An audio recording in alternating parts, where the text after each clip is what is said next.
যে মুসলমান আরেক মুসলমানের ভালো দেখলে তার ভেতরে জ্বালা পোড়া করে, অস্থিরতা আসে, সে ভালো মুসলমান না, সে হিংসুক, তার ভিতরে কবিরা গুনাহ আছে।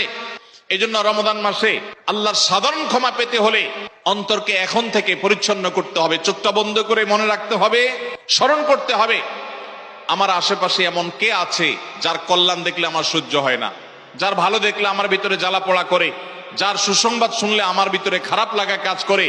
তাহলে বুঝতে হবে তার প্রতি আমার হিংসা আছে। আল্লাহর জন্য নিজের হিংসা থেকে পরিচ্ছন্ন হয়ে অন্তরকে ধুয়ে সাফ করে তারপরে রমজানের সাধারণ ক্ষমার জন্য উপযুক্ত করতে হবে এখন থেকে। ঠিক একইভাবে আমি আমার কথায়, আমার কাজে, আমার বিশ্বাসে কোনো মাধ্যমে আল্লাহর সঙ্গে শিরক করছি কিনা, আরশের মালিকের সাথে শিরক করছি কিনা, আল্লাহ বলেছেন ইন্নাল্লাহা লা ইয়াগফিরু আন ইউশরাকা বিহি ওয়া ইয়াগফিরু মা দুনা যালিকা লিমান ইয়াশা। আল্লাহর সঙ্গে শিরক করা হলে এটা আল্লাহ মাফ করবেন না। শিরকের অপরাধ এটা যদি কেউ করে তওবা ছাড়া মারা যায়, আল্লাহ তাআলা এই অপরাধ ক্ষমা করবেন না, এটা আল্লাহর আগে থেকে দেওয়া ঘোষণা। কোরআনে আল্লাহ আরো বলেছেন লোকমান হাকিমের উদ্ধৃতি দিয়ে, ইন্না শিরকা লা যুলমুন আযীম।